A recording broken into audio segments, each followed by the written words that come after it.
Good afternoon, everybody.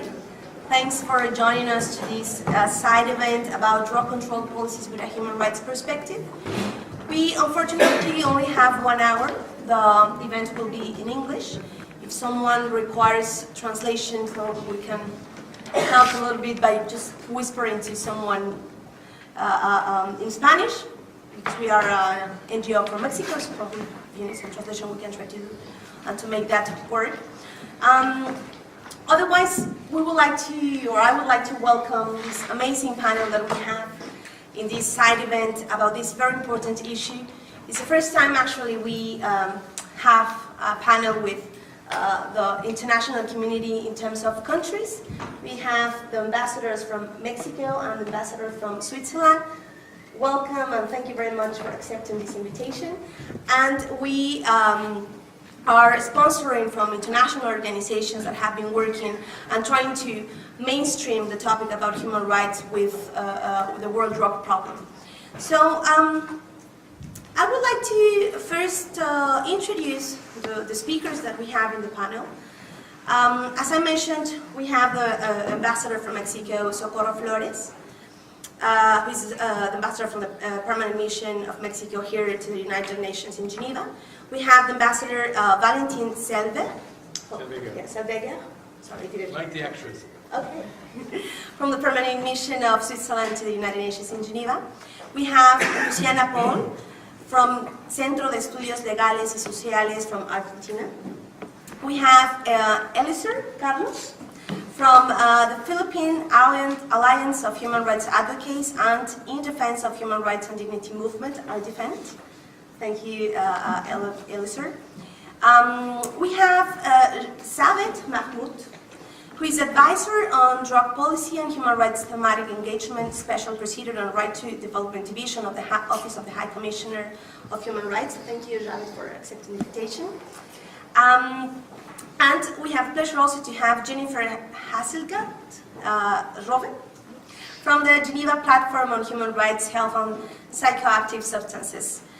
Unfortunately, we couldn't manage to have a presence and interventions, personal interventions from Gustavo Rupes, who is from the organization Conectas in Brazil, and from Olivia Rope from the Penal Reform International, but we will try to have them on video intervention. So first of all, I would like to give the microphone to Jennifer Hasselgaard to open with a brief introduction on how the civil society organizations have engaged on the discussion of the world drugs problem here in Geneva. As you may know, there have been 2 resolutions that have been adopted in the 28th Human Rights Council session, and just recently a couple of Human Rights Council session here in Geneva about the world drugs problem. And civil society organizations internationally have been very active and have been engaging a lot in this issue here. So Jennifer has been closely following this debate, and I will ask her to give us a brief introduction on how we have been engaging on this issue here. Thank you, Jennifer. Thank you very much, Olga. I'm honored to be here for this important discussion on countering the world drug problem with regard to human rights. So to address the question of civil society and how they engaged in the discussions of the 2 Human Rights Council resolutions, I think it's useful to go back a bit in time to the 27th session of the Human Rights Council in September 2014, which was the first time that 16 member states delivered the first ever cross-regional statement on drugs and human rights in Geneva, which called for the Human Rights Council to guide the adoption of human rights-based approaches to drugs under its mandate as the human rights coordinating body of the UN system. Because this laid the ground for the Human Rights Council resolution on drugs, which was passed in March 2015. And that in itself represents a significant turning point, because it was the first time that the Human Rights Council resolution specifically addressed the drugs issue. So member states and civil society actors, and some of whom are sitting on this panel, worked very closely together towards the adoption of the Human Rights Council resolution in 2015. And the same thing occurred in the lead up to the second and the most recent Human Rights Council resolution focusing on drugs, which was adopted earlier this year in March. So if I'm asked about what civil society engagement was like for these 2 instances, My answer would be very positive, because there was openness, inclusiveness, and responsiveness from the member states sponsoring the resolutions, and a willingness to cooperate and share information, knowledge, and ideas on both sides. This also manifested itself, for example, in the inclusion and presence of civil society actors at the informal sessions on the draft resolution in March. And that was a moment when a few civil society actors made statements, and it ensured that civil society actors were able to see how things were going on, and then provide more accurate and specific contributions to the overall process and to the final product. I think all of us here today would also agree that the UN agencies, whether in Vienna, New York, or Geneva, can no longer deny the fact that drug policies and practices around the world have considerable and often seriously detrimental impact on human rights. And indeed, this was reflected in the outcome document of August 2016, where all members reiterated their commitment to respecting, promoting, protecting all human rights, fundamental freedoms, and the inherent dignity of all individuals, and the rule of law in the development and implementation of drug policies. This is also apparent in the Human Rights Resolution from earlier this year, in March, on the 23rd of March, in which the Council requested the Office of the High Commissioner for Human Rights, OHCHR, to prepare a report on the implementation of the joint commitment to effectively addressing and countering the world drug problem with regard to human rights. And this report will be presented later on this week during the Human Rights Council. So the work for this report has been going on in the past few months, and once again, civil society actors were actively involved in the process, and something which I think resulted in valuable contributions to the report. So involving civil society in Human Rights Council processes should not really be seen as a favor, because in this line of work in drug policy, whether it's in the north or the south or all over the world, civil society actors are the ones who are working on the ground in direct contact with the people who are most concerned by these issues, whether people use drugs, their family and friends, and wider networks. So to sum up, having civil society actors involved throughout the process ensures that the product, whether it's a Human Rights Council resolution or an OHCHR report or something else, will be much more grounded in reality, and the implementation more likely to be effective, because operational recommendations will be based and address the real issues that the communities are dealing with.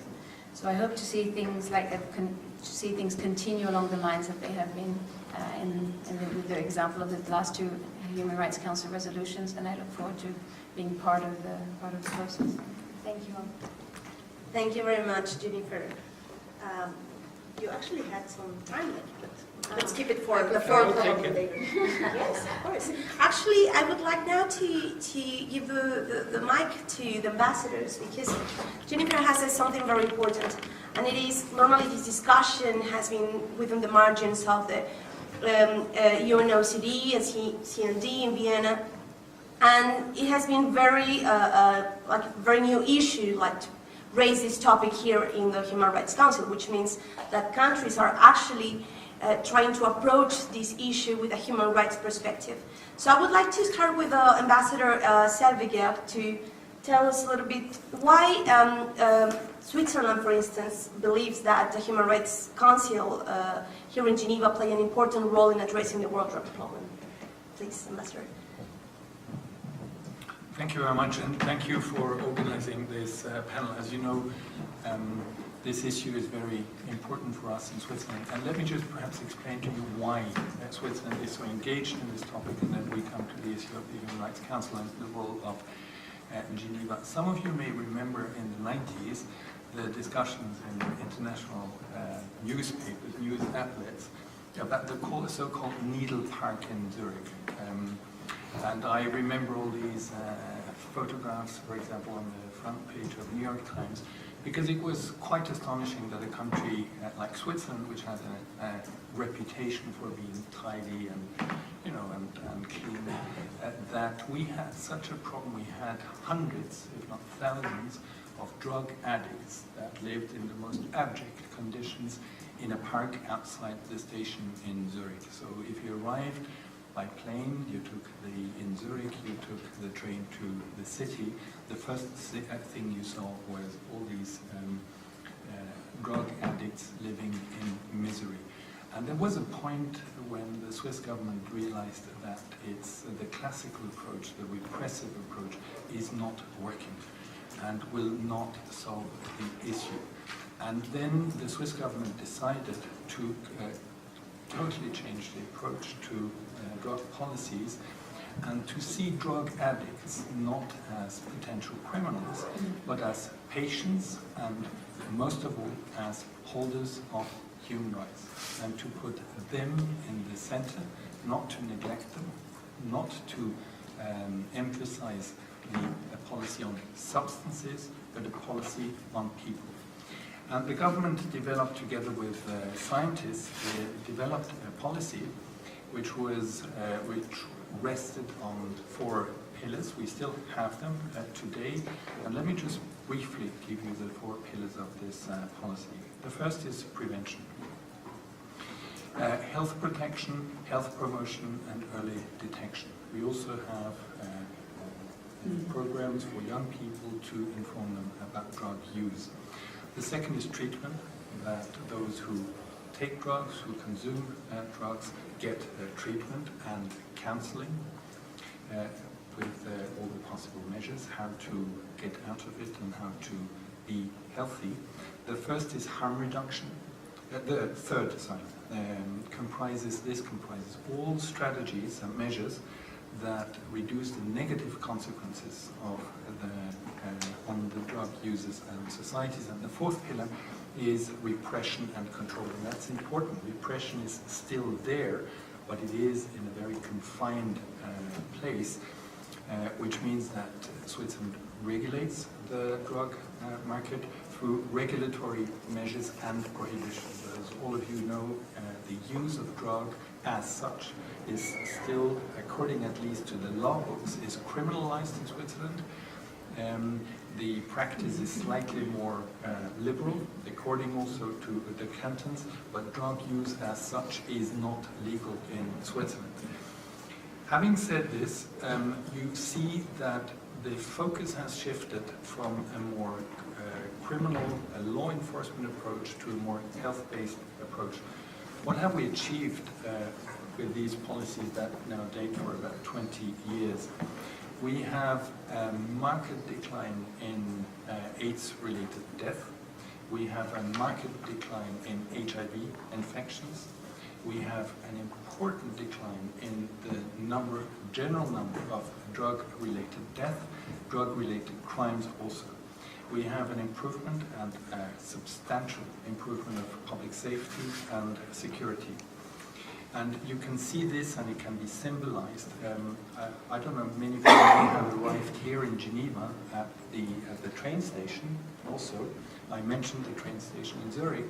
The one in Geneva, if you leave the train station through the back door towards the United Nations, you may have seen a green building, which may have struck you because of its ugliness. It's a nondescript, very ugly building, but it's a very interesting building. It's called Quai Neuf, and it is the building where drug addicts in Geneva can consume their drugs in a protected environment. They get medical care, they get clean syringes, injection material.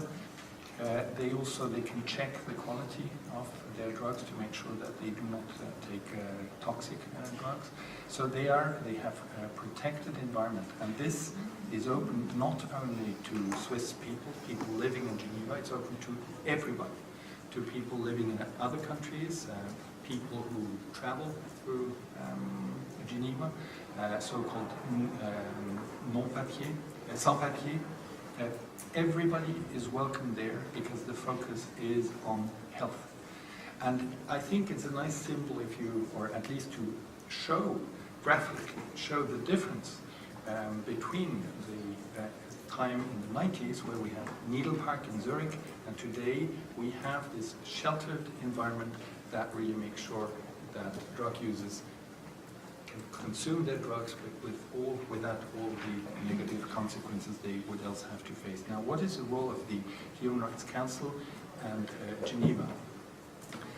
Based on this human rights approach, we thought, together with a group of countries, Mexico, Colombia, but there were other countries, and it was mentioned by Jennifer, in 2014 there was a declaration, 15 we had a first resolution on this human rights-based approach. And it's basically about recognizing that drug addicts, drug users do have human rights. It's as basic as that, and then we explain more exactly. As you know, in 2016, there was a special session of the United Nations General Assembly, which we thought was a great progress because there was a consensus that we should all seek a different approach, that the repressive approach alone is not doing the trick. And therefore, we thought to keep the momentum, we would again submit a resolution this spring. This, in 2015, we had consensus. Unfortunately, this spring it was no longer possible. We had a vote, but we had a majority. Perhaps the vote also reflects the growing polarization within the Council, I don't know, but at least we got the resolution, and now there will be this report that Jennifer has submitted that we will be discussing during this session. Now, of course, it's not going to stop here. You know that we will have a ministerial segment in the Commission on Narcotic Drugs next spring in Vienna, and the discussion will be continued there. The important thing is, I mentioned New York, Geneva, and Vienna. It's all about cooperation between the different headquarters in the UN. It's not for the sake of geographical aesthetics that we have a worldwide cooperation. It's because each one of them has a distinctive role. And that is behind this approach to stress the value of human rights, to stress the health-based approach. And you would certainly agree that this is very much in line with the SDGs, the Agenda 2030, where we all ask for breaking the silos and having common approaches to transversal problems. And we think that the drug use is such a problem, and we have to look at it from different perspectives, and that is the very aim of this resolution, now of the discussion of the report, and let's see where we will bring it in further stages. Thank you, Madam Chair. Thank you very much, Ambassador Selvega. You have shared with us the experience of Switzerland and how, in terms of policies, you have shifted this approach of the criminal law enforcement to a more health-based approach. Why, Ambassador Socorro Flores, is the world drug problem a human rights matter? I mean, Mexico and Switzerland were very keen in promoting this resolution and have been very active also in bringing giving this approach of human rights to the world drug problem. Why you believe more countries should be also in the same road of promoting this the human rights perspective? Thank you, and thank you, Olga, for organizing this side event and also for inviting. Thank you, Olga, for organizing this side event and for inviting us to be part of the panelists. I just want to start from where Ambassador Solberg said. We are now in the 2030 agenda, and I think something we have learned is that the multilateral forum, we need to work reinforcing each other. And this not only applies to the work of international organizations, but also the way we engage with all stakeholders. And this is why it's so important to have civil society to hear their voices and to partner with them. And something we have learned in the multilateral fora is we have to work reinforcing each other, but also we have learned that if we don't take into account the human rights dimension, we are not going to solve the challenges. And I think that's very important. And as was mentioned before, is not to find a place where discussions have to take place. It's only to take into account the mandate of the different bodies and to try to reinforce each other's job. Certainly, we have UNODC that is doing a very good job in Vienna and will continue to do so. But we have a dimension here in Geneva that is based on the work that the WHO organization does in terms of health, and also the important role that the Human Rights Council have in helping countries to address the challenges that the world drug problem presents. This is a problem that impacts all countries, absolutely all countries. Mexico is extremely affected by it, but not only Mexico, the whole region, and I think in the whole world, because we will find effects of the world drug problems all over the world. So what we need is to work together to take into account the human rights dimension and to little by little making all countries joining in the efforts of reducing the suffering that the world drug problem causes on all of us. We have a good document, I think, as was mentioned. The international community has been working for decades. We have very good outcomes in terms of General Assembly resolutions. And we have UNGAS 2016. That is the latest document where we have a consensus in how to approach the world problem. This session that was held in 2016 at the proposal of Colombia, Guatemala, and Mexico, and with the support of 95 countries, had the idea of having a discussion of how countries together can face the consequences of the world drug problem, knowing that we have the documents approved previously, but we felt that we needed to do more to be more effective, because after many years of discussions, we still have many of the challenges before us. So the document that arose from the 2016 session of the General Assembly by consensus contains more than 100 concrete operational recommendations that, in our view, are balanced, are comprehensive, and very integrated to effectively address and counter the world drug problem. And one important part is that human rights are contained in that document as one of the 7 pillars that constitute a new approach to face the world drug problem. We believe that there are many different dimensions of human rights on the world drug problem, and I think Ambassador Zellweger mentioned some of them in terms of health and the way Switzerland is approaching drugs consumption, taking into account the consequences and also the prevention, the preventive approach. So I think all these strengthen the idea of universality and interdependence of human rights. And this is not something that will be addressed only by one organization. It has to be addressed jointly, each body doing the efforts in accordance with the mandate. So we believe that the Human Rights Council can make a contribution, and we hope that even if we didn't have a consensus this year, the resolution that we present next year can bring us together, because at the end what we all need is to face the very difficult consequences for the world drug problem and to try to counter it, respecting human rights. Because as I said at the beginning, if you don't take into account the human rights perspective, there will be they will lower it, but we are not going to have any possibilities to succeed. Thank you. Thank you very much, Ambassador. The countries here in the Human Rights Council have spoken. The world drug problem is a human rights issue. What has been the mandate of the Office of the High Commissioner here in Geneva to address this issue, Sabet, please? Good afternoon. Thank you very much. Thank you very much for organizing this side event.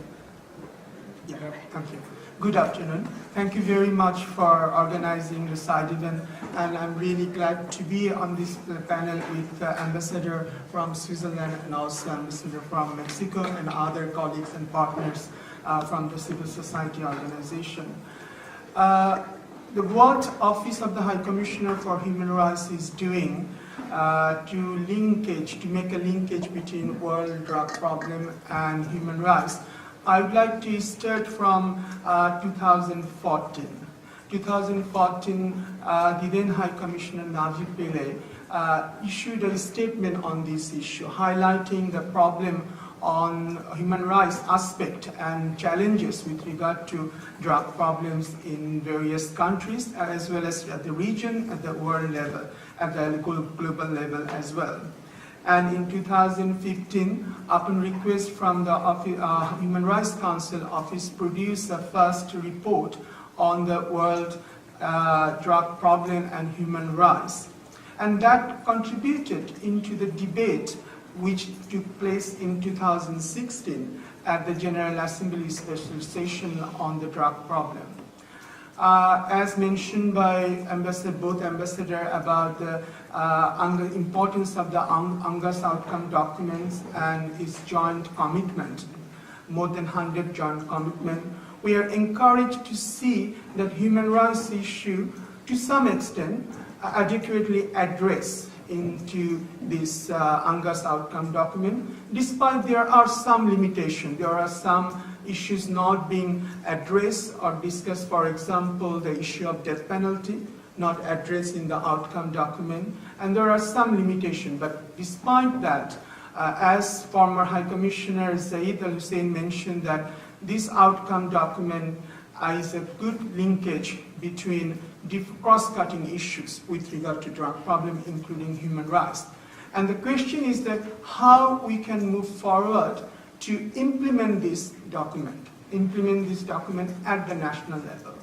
My predecessor is both ambassadors spoke about role of Vienna, role of Geneva, and also New York-based institution or bodies. But also I would like to highlight that implementation needs support on the ground. And that is the aspect we are looking at now. What support or practical measures should need to be taken at the national level for the implementation of the UNGAS outcome document and all the commitments made by member states. In this regard, I would like to mention, already mentioned about the report which has been asked by the Human Rights Council in March in its resolution 37/42, requested High Commissioner to produce a report on the implementation of the UNGAS outcome, joint commitment of the UNGAS outcome document with regard to human rights. This report is available, advanced unedited version is available now on the Human Rights Council website. It will be presented by the Deputy High Commissioner on Friday on 14th, along with other High Commissioner report or Secretary General's report. From the report, I would like to highlight few issues which is, I think, would be very important for consideration of this discussion and also future discussion. Initially, we were informed the report will be one very specific thematic issue, but during the negotiation at the end, in March, end of March, that it was High Commissioner Office was requested to produce the report on overall aspect, human rights aspect of the joint commitment of the UNGAS UNGAS outcome document. So from our perspective, we thought that, and also after consultation with the civil society and other expert and member, stated that it would be better to look at the human rights aspect, not only chapter 4 of the outcome document, but as a whole of the UNGAS outcome document of 2016. Starting from chapter 1, which talk about prevention. Already Ambassador mentioned about the importance of the prevention, but what are the human rights angle of prevention? What need to be done? We have seen in some countries, in the name of prevention, some measures has been taken which may violate human rights. For example, drug testing at the school without consent, or prevention education program which create stigmatization. So obviously that need to be, any prevention program need to be taken into consideration human rights aspect of concern. Then the issue of different health program or prevention treatment program. There are some positive aspects. We have seen that many countries now consider harm reduction is a key for prevention or treatment with regard to drug problem or treatment of people who use drug. Also, we have seen positive development in particularly after the UNGAS outcome document. Some countries, they are changing their policy and moving from crime prevention perspective to the health perspective. For example, Most recently, in March, Myanmar government has adopted new strategy on drug policy. It has changed the approach of that. So we have found some, and also Ireland has introduced new policy in February that also tremendously changed the approach to look at this issue from human rights perspective. With regard to human rights chapter, which is, we call it chapter 4 of the August outcome document, which include 15 human rights related recommendation or joint commitment. Among these, one of the key issues we have identified that would be very important to address from human rights perspective, that is addressing prison overcrowding. And we address this issue from different human rights perspective, including the alternative measures or proportionate sentencing, abolition of death penalty. Dear colleagues, at the end, I don't have enough time, just 1 minute or 3 minutes. One thing I would like to mention, in the report, we try to highlight how other human rights mechanisms, such as the special procedures of the Human Rights Council, human rights treaty bodies, and other entities, regional human rights institutions, how they have addressed. We have found that it is not very recently that they are addressing this issue. Even in 90s, Human Rights Committee, Torture Committee, or CEDAW Committee, CRC Committee addressed this issue. So within the human rights world, these issues has been addressed very much for a long time. Now, Human Rights Council gave us the opportunity to consolidate all these recommendations or observations and findings of the different committees or different special procedures in this report, looking at world drug problem from human rights perspective. We hope that is one of the recommendations of the report, that in other institutions, other bodies which are directly or primarily responsible to address the world drug problems, such as CND, Commission on Narcotic Drugs, or INCB, International Narcotic Control Board, they take cognizance of these findings and recommendations of the different human rights mechanisms in their own work and implement or assist member states for the implementation of all those recommendations. And office will definitely working on the field as well, and the country level, for example, in Colombia, also in Tunisia and other countries, how we can support national authorities in collaboration with other UN agencies and civil society partners for implementation of the August outcome document and beyond to addressing the world drug problem. Thank you very much, Savet, for this very important information, and we are really looking forward to read the report that is going to be launching on Friday, right? Despite of these important efforts that have been mentioned here that are being undertaken by the international community and also by the Office of the High Commissioner of Human Rights, it is undeniable that human rights violations happen and are committed, justified by drug control policies. This is why I would like to ask Eliezer Carlos from the Philippines to provide us a brief landscape on how traditional executions have even been promoted and raised as a law enforcement measure as part of the national drug control policy that is being implemented in the Philippines. Please, Eliezer. Thank you so much, Madam. Pleasant afternoon to everyone. And on behalf of PARA, I'd like to thank the organizers as well as the permanent missions of Mexico and Switzerland for this important event. Needless to say, I think back in my country is really the worst example of if you may call it a policy. It's a social cleansing, kill society's undesired policy in the guise of responding to the drug problem in the Philippines. Our president is really using this war on drugs in the Philippines as a means to actually consolidate and advance an authoritarian agenda. So there is a different, more sinister reason behind the persistence of the war on drugs in the Philippines. And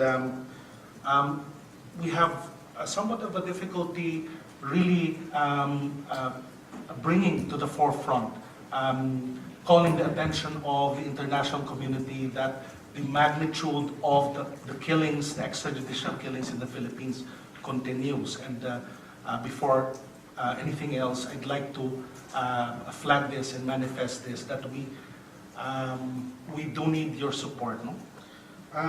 Most of us are, of course, familiar with respect to what has been dehumanizing us Filipinos, no?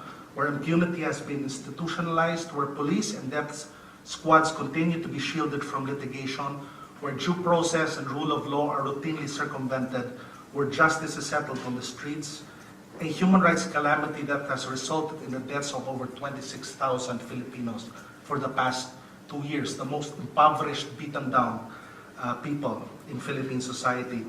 Our authoritarian populist president narrative is very simple, is that solving the crisis in the country can only be done by exterminating addicts, small-time peddlers, and crime suspects. As the very first responders, my organization, the In Defense of Human Rights and Dignity Movement, has monitored President Duterte's conscious and deliberate construction of an alternative justice dispensation system and permission structure for state-sanctioned, perpetrated, and sponsored mass killings. Now, how did he do this? He knew that it would be easy to secure public acquiescence given the widespread frustration among Filipinos and the police with the inoperable criminal justice system. Through state information agencies and the well-oiled and financed propaganda machinery, he effectively dehumanized drug dependents and petty drug peddlers and defined them as the inconvenient sector worthy of extermination, just like Hitler. By sustained public incitement to hate and violence and spreading myths and misinformation about drug dependency, he was able to secure public permission to implement this de facto kill society's undesired policy. Knowing that we would be the first ones to object, he also demonized human rights defenders. Our national human rights institution, the Commission on Human Rights, as well as sown myths and misperceptions amongst the Filipino people about human rights values and principles. He defined us as cuddlers of criminals, as well as obstructionists to development and justice. He has threatened us publicly, human rights defenders, on many occasions to kill us. He has distorted, of course, the truth in the Philippines with respect to drug dependency. He has predisposed the Philippine National Police to be more violent and quick on the trigger, imposed on them forced quotas, forced results, established a reward system, and offered bounties. He has also called on armed sections of the left and ordinary citizens to partake in the killings and brought a death squad epidemic nationwide. Of course, extrajudicial killings is not just the concern, but also enforced disappearances, torture of drug suspects, as well as extreme overcongestion in places of deprivation of liberty, as mentioned by Mr. Zabet.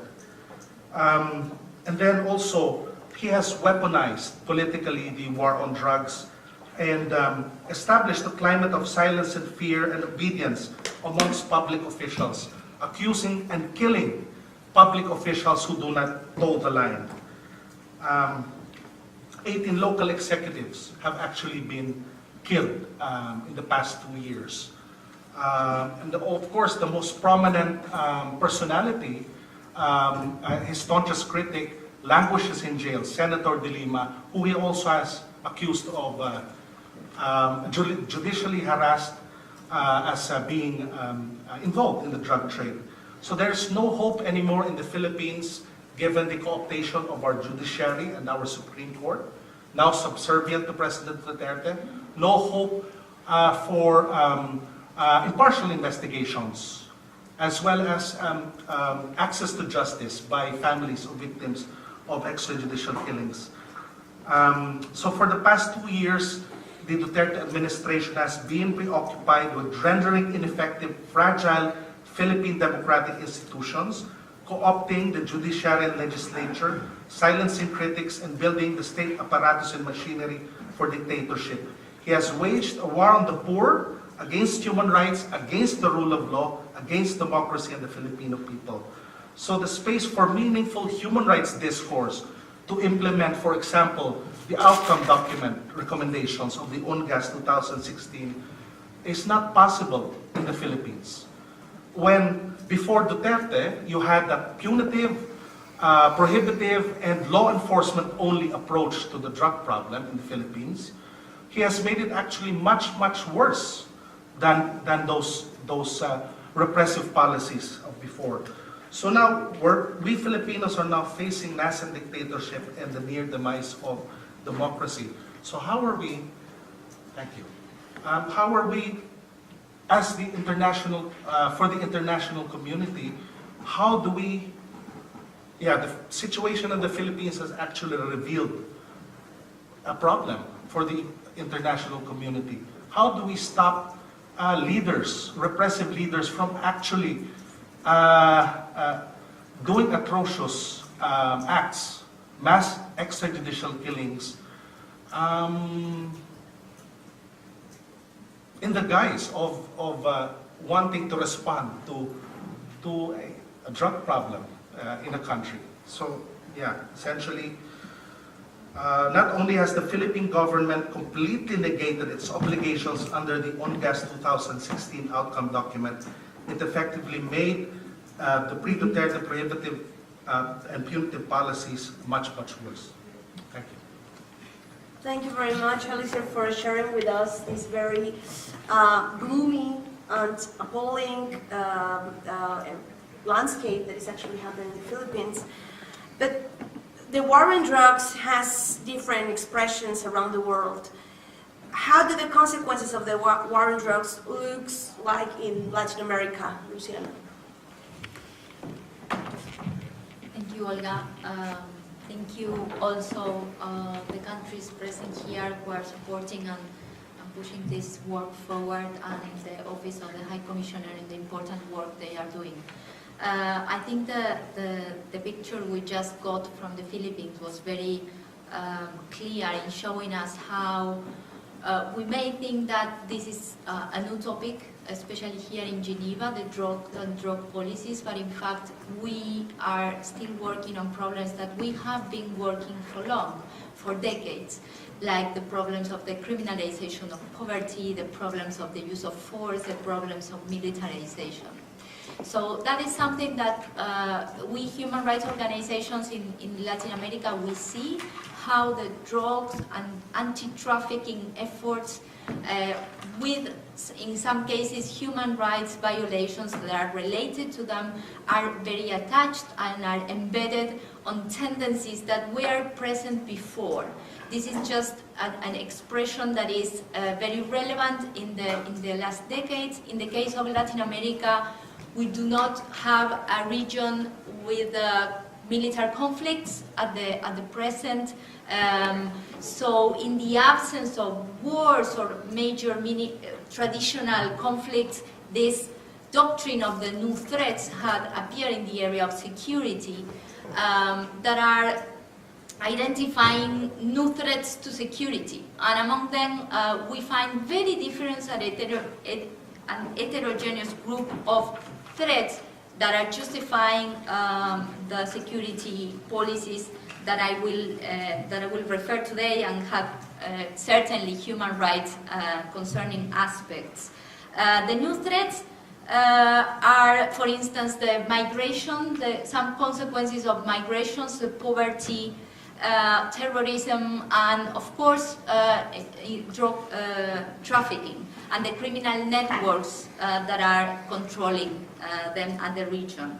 So associated with the new threats we have seen in Latin America in the last decade, the tendency to use more and more military power to combat these problems. And this has been presented in two forms, mainly. Of course, in each country has different expressions, but to give you a picture of the region, I could say that on one side, we see it through the use of military personnel, equipment, and tactics for internal security matters, and drug trafficking is actually the main drive of this tendency. This has been very well analyzed in the report of the High Commissioner Office that is going to be released on Friday. The use of armed forces has become more and more common, even in countries where their participation is expressly forbidden by the national framework, a legal framework, as my country in Argentina.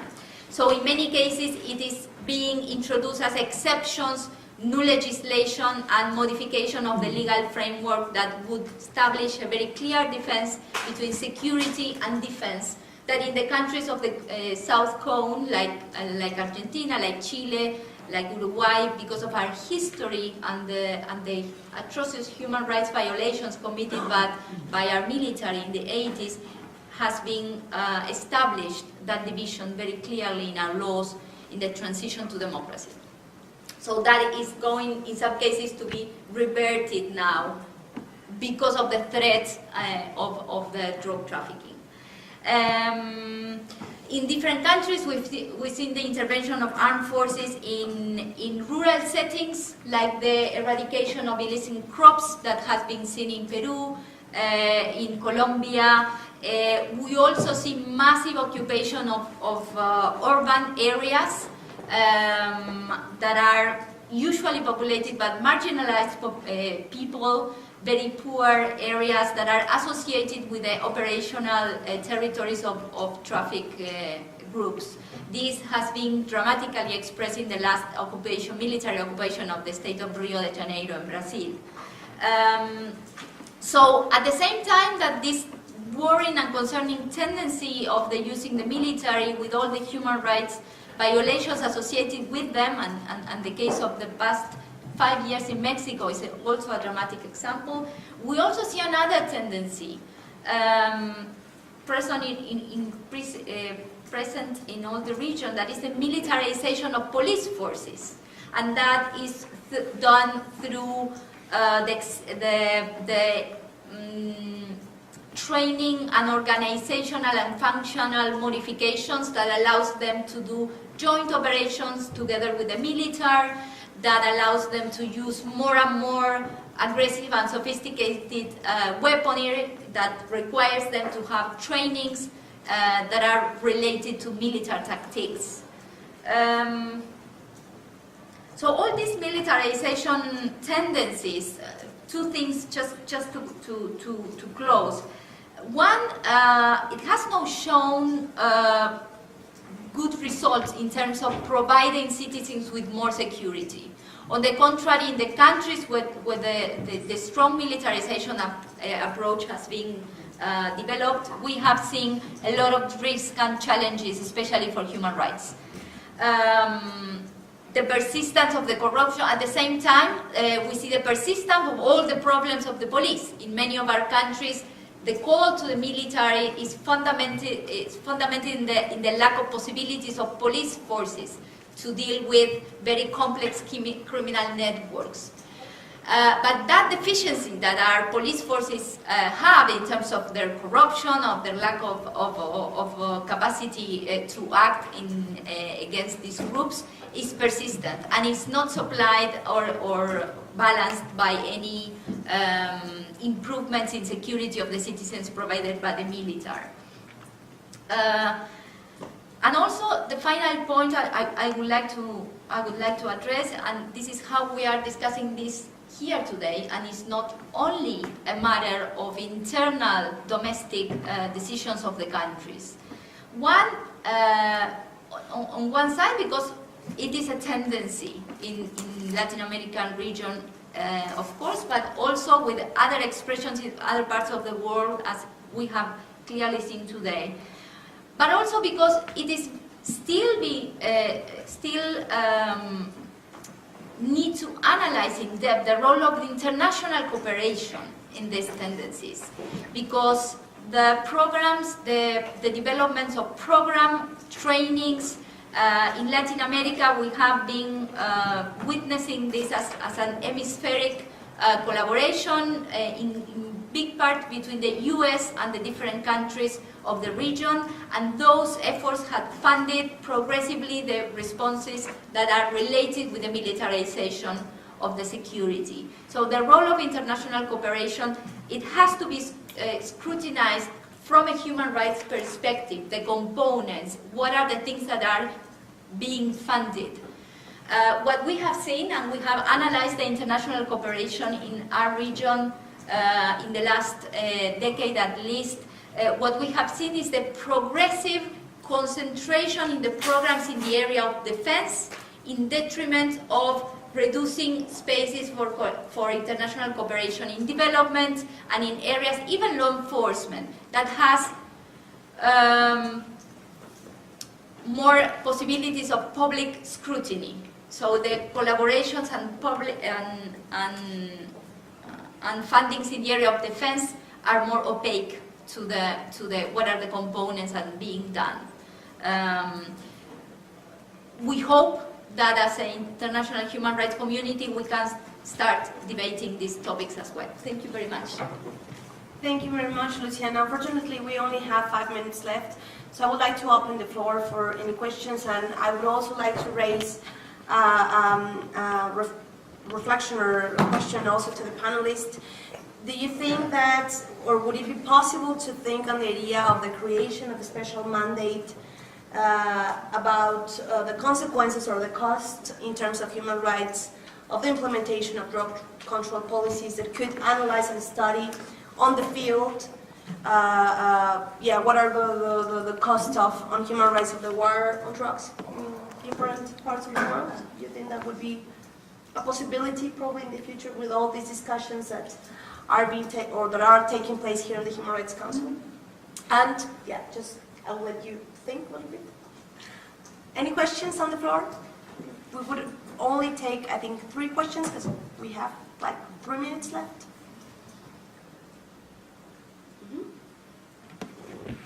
A very short question, please. It's not a question, but I just wanted to mention that actually people who take drugs, the main root cause is that they are undernourished, they need spiritual nourishment. And that's why now we are moving in a completely new era of citizens, peace and harmony. And that's why also the world teacher Maitreya and 14 Masters of Wisdom, our elder brothers, are now here, ready to guide us through this most difficult transition, because we move from one age, the age of Pisces, into the age of Aquarius, and then hierarchy is always getting us a great teacher. So I think we should really invite him, and then the whole world will change. Thank you very much. Someone else? Any questions? Okay, please. I come from the Philippines, and the problem with our president is the drug addicts are not humans for him, and so it is justified to kill. And so I envy the Swiss ambassador. If you can help us, explain that substance addiction is a health concern. Maybe there are 2 ambassadors here or in other countries. If you can actually help us out, bring this concern, that since as of June this year, 2 years only in the presidency, the drug-related killings had reached 27,000. And the police record with only around 4,000, that means 6 deaths every day. But since it's 27,000, it looks like a big arena. and that was last June, so it has to stop. So maybe some countries' representatives here can bring this immediate concern, because like the children, around 74 were killed already in just 2 years, and human rights defenders, and well, the answer would just be, well, collateral damage. That's part of the drug on war.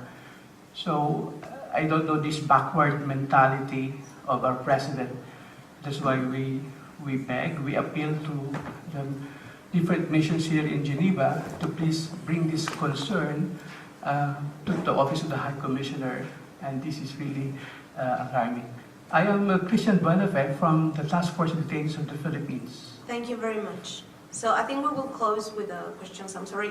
There were two interventions, video interventions that we couldn't play it here, but I think there was a paper where you could put your contact information. So we will send it to you, because they were actually two very important interventions from our colleagues from Conectas from Brazil and from Olivia Robb from Penal International Reform. So just to close up, do you have any closing remarks that you would like to add to also reply to the question? You asked a question. Ambassador? You asked a question about the special mandate. Yeah. Well, this is off the cuff, and I would certainly not exclude it, but the question is about the timing. And we would certainly favor, at this stage, we would favor closer cooperation between the different actors that were mentioned. For example, UNODC will open an office here in Geneva at WHO. This is the kind of steps that we would favor at this stage of the developments. It's much more important to get the different actors together and to work together, instead of now fortifying, so to speak, institutions within one of the different pillars or approaches. If we have a special mandate, and again, I would not exclude it at a later stage, but at this time, it would just, fortify a human rights approach, and then we have a UNODC approach, we have a WHO approach, and I think the best approach today would be to have them work together. And that also brings me to the colleagues of the Philippines. I think the most convincing answer to any government would be to have a unified position within the United Nations. And Mexico and Switzerland have both brought this issue, or wished to bring it to the attention of the UN Human Rights Council, and also of OHCHR, the Office of the High Commissioner, to really stress that, after all, it is, in the first place, a human rights issue.